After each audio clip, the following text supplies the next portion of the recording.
Hello, this is Chanel Williams. I am talking about special needs with the emphasis on autism. Just to give you a little bit of background information, my son, who's 15 years old, was diagnosed with autism at 18 months.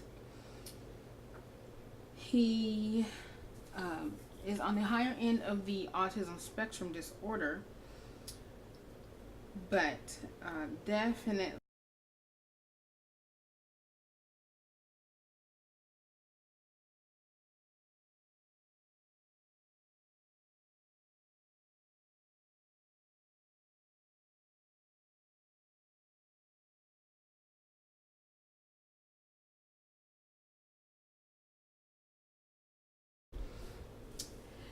the Special Education Act of 2004 provides that children are to be educated in an inclusive setting unless this would not be in the best interest of the child or affect the education for other children in the mainstream education.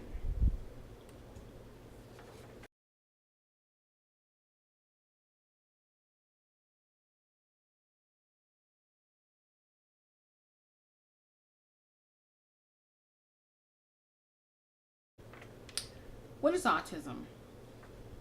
Autism, or autism spectrum disorder, refers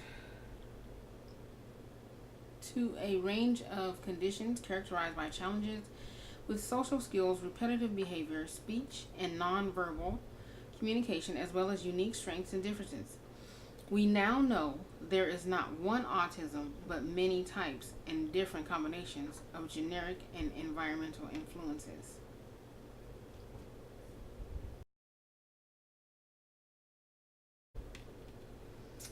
The term spectrum reflects the wide variation in challenges and strengths possessed by each person with autism. Most cases appear between the ages of 2 and 3, some as young as 18 months. As 1 in 68 in the United States are diagnosed with autism, 1 in 42 in boys, and 1 in 189 in girls. 50,000 teens with autism. Many children with disabilities or special needs are in mainstream classes in mainstream schools. They get help from a learning support and resource teachers, inner support for special needs assistance. These classes usually have low student to teacher ratio. Mixing with students allows the students to analyze more, work on their weaknesses, and build their characters regardless of their condition. Starting students off early in an integrated classroom will help students adjust to each other and lower the incidence of bullying.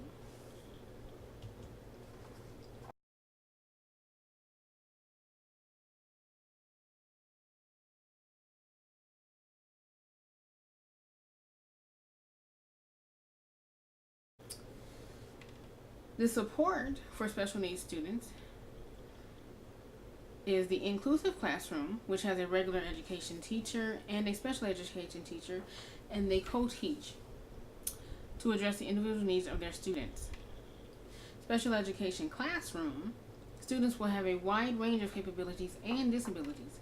For example, one student may have ADHD, while the other student may have a physical disability that restricts their mobility.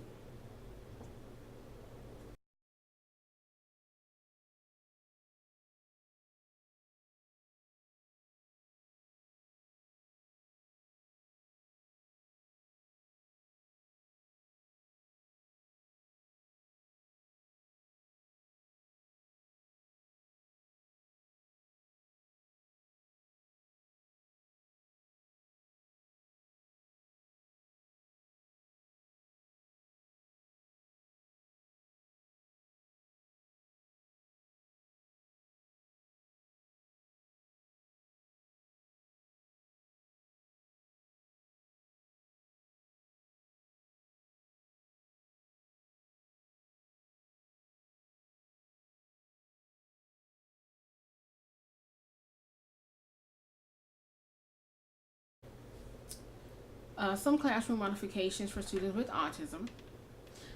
I won't go over them all, but I'll read a few. Develop and use visuals for instructions. This includes maybe highlighting important information, using completed models, color coding, providing visual directions, making the endings obvious. Evaluate and assess sensory need and schedule sensory activities throughout the day. Most kids with autism have some sort of sensory deficit. Um, some students need touch. They need to feel something hard. Some students need to be restrictive, so they'll put on a vest throughout the day. Some students have a vest with weights on them just to keep them down. They just need that type of sensory. Uh, you need to provide a clear beginning and an end to activities and tasks. Use role playing. One-to-one instruction is always good.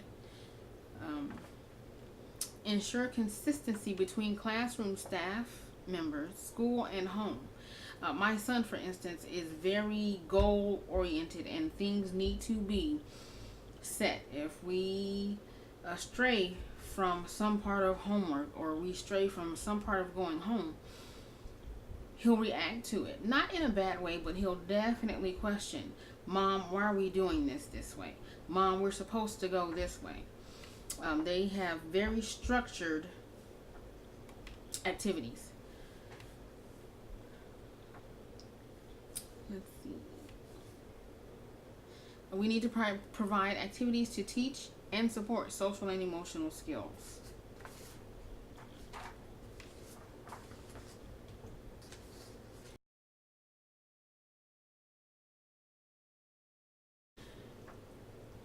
Some common school challenges. I read in one article that it said there's a high turnover rate for special education teachers than any other profession. 75% of those who teach special needs kids will leave the job within 10 years of starting. This is causing a shortage of special education teachers and a lack of quality programs for the students they serve. I, in particular, early in education, I believe my son was maybe in the 3rd grade, and he had transferred to a school where the teacher was a substitute. Sometimes teaching, they say, is easy. This is something that some other teachers may look down upon a special education teacher because they don't have as many kids in the class. So they think that, well, you don't have as many kids in your class, so you have it easy compared to the 30 we have.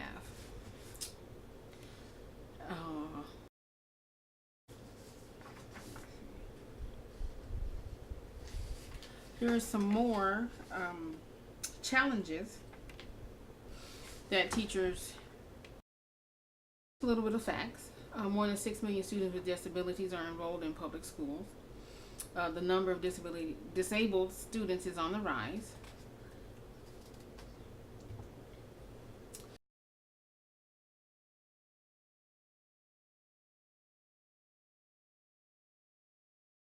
So we're going to talk about transitioning students with disabilities to post-secondary education, meaning in college or technical schools.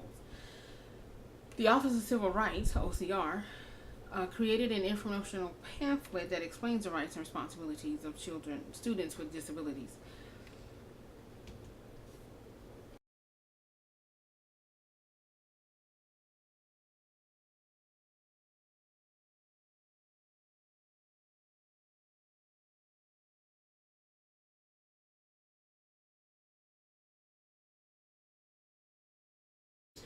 The Individuals with Disabilities Education Act requires a school to provide this transition services. Some school districts offer 18 and over transition programs to help students who receive certificate of attendance in place of a diploma. They may offer a vocational program for students to learn jobs. But the key is it needs to be written in their IEP. And I was reading, and I didn't know this, that it needs to be written by the age of 14. I need to double check that myself.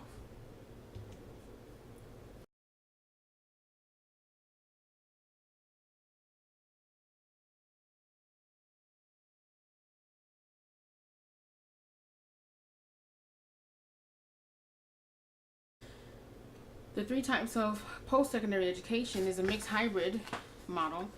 These students participate in class with students with disabilities and without, and they also have opportunities for employment on and off campus. The next one is substantially separate model. These students participate in class with other students with disabilities.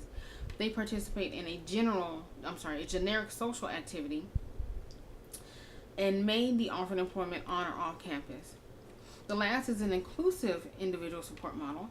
These students receive individualized services. They are not on campus, and their autism in the workplace, autistic people's unemployment rate is higher than non-autistic people. During an initial phase of employment, it's important for autistic people to have an empathetic mentor, someone who is empathetic and sympathetic to their needs. We need to allow the mentor to get to know the employee and the employee to. And here is my works cited page of the websites that I used. There is a bunch of information online. I read a lot. I would have probably completed 20 more slides of all the information that I read. But I hope you enjoyed my slide. Hope it was informational. Thanks.